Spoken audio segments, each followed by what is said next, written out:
Hello everybody and welcome from sunny Switzerland. Today I have the honor and pleasure of riding the Yamaha WR125R. We're gonna test this bike in the city, on country roads and then even in off-road to see whether this bike does what it should do or if there's anything it is lacking.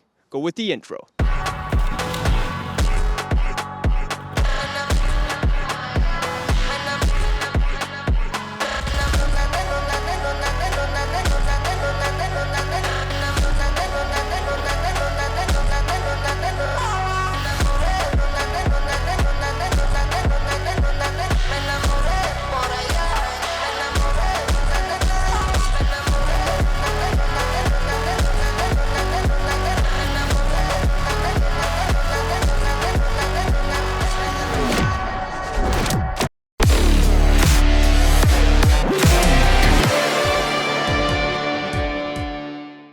So here we are now. We have just done about 50 minutes, maybe 60 minutes of highway use with these dual sport 125s. And let me tell you, they did surprise me. First of all, it was a lot of fun to ride these bikes on a highway. You wouldn't think of that, but it really was fun to go back to the old days and enjoy such a light and nimble bike, even on highways. So let's dive a bit deeper into how they felt on the highway. Now, the first thing is the top speed. What's the top speed on this bike? Well, it really depends. It depends on mostly your weight.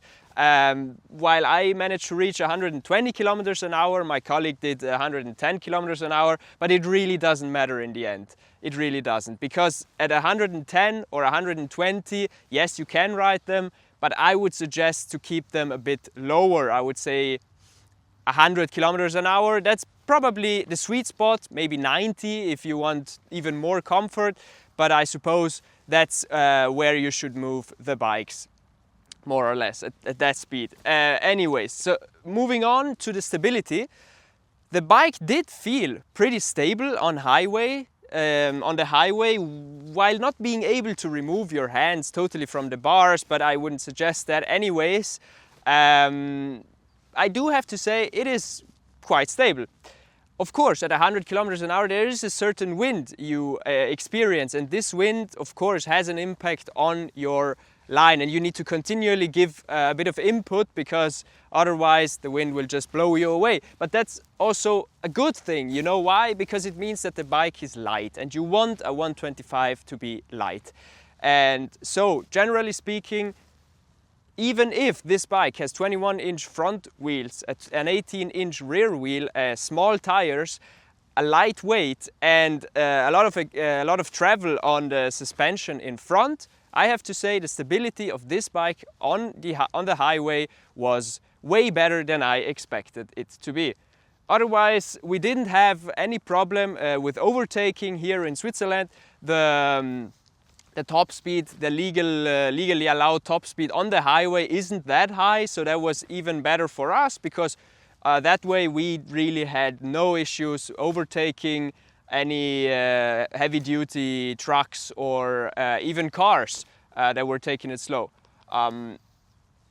Another thing, the seat. The seat is, of course, not the softest, because it's a dual sport bike and it can't be too soft, because you want certain rigidity on the seat as well. But I have to say, on the highway, it was really, really nice. This 1 hour of travel we did was really, really easy to do, and I have no issues, no pains anywhere. And so I have to say, stability, comfort, and also speed for highway use is more than adequate for this bike. Now we're gonna ride it on country roads and also in the city, and then I'm gonna give you my review there as well. So, see you soon.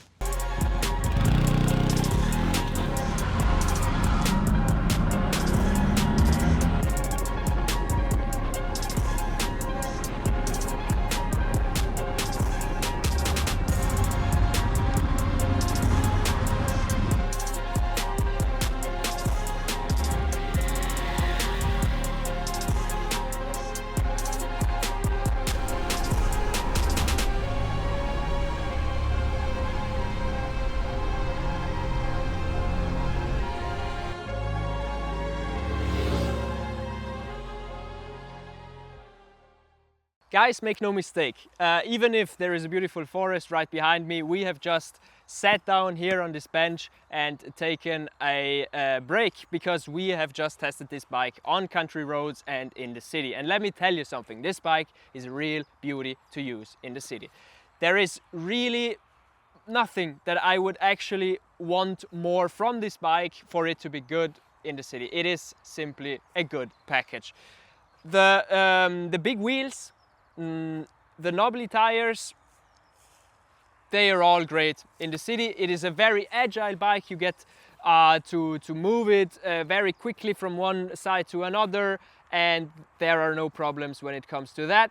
Another thing that's very good is the torque right off the bat, which means when you're stopped at a red light maybe and you want to be the first to leave, you're gonna be the first to leave with this bike. I'm pretty sure, except there are maybe bigger motorcycles right next to you.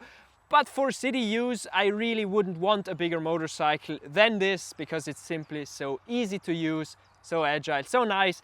The consumption, the MPG is insane. You use 2.3 liters per 100 kilometers on this bike, which is simply incredible. And I can attest to that. We have given it everything, totally everything, full throttle for over 100 kilometers today, and the tank is still half full. So absolutely incredible how little this bike consumes when it comes to that.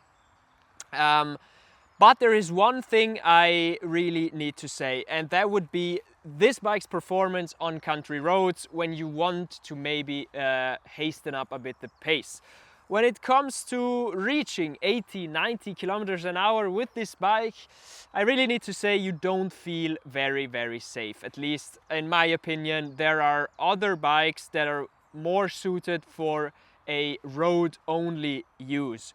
So if you're looking for something to just take out on country roads, go maybe as quick as the engine can, because a 125 goes maybe up to 90 to 100, 110 kilometers an hour, and some place you can even reach those figures. But with this bike, I really did not feel safe at 80, 90 kilometers an hour. Here in Switzerland, the roads are very tight. Sometimes the curves and corners are very tight as well. And so you need to decelerate quickly and safely. And this bike simply does not do that for me. You don't have an ABS on the rear, you don't have traction control, and so if you need to hit the brakes, you need to hit them hard, and if you do so, the rear just slides out instantly. Another point is the brake, the front brake, which is very hard. There's a very hard point, and it really does not give in all that quickly, and it's not very transparent. It is clear that Yamaha it's not like they did a mistake. It's just that this bike is meant to be used for off-road use, and there it is very, very good. And it's excellent. The performance was very good and more than enough off-road. On quick country roads, it's not the safest choice. It doesn't mean you can't use this bike on country roads. It just means that you might need to be more cautious than other riders on more street-oriented bikes.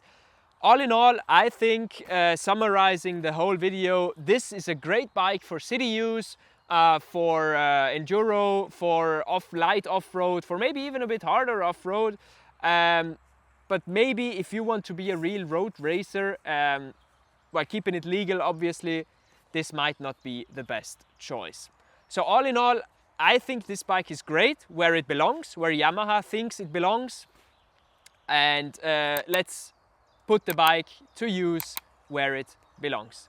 So with that being said, thank you very much for your attention. Let me know your thoughts in the comments. If you disagree, if you agree, if you have already ridden this bike, and I will be sure to answer your questions. Leave me a like if you liked the video. Don't forget to hit subscribe, and I'll see you maybe in the next one.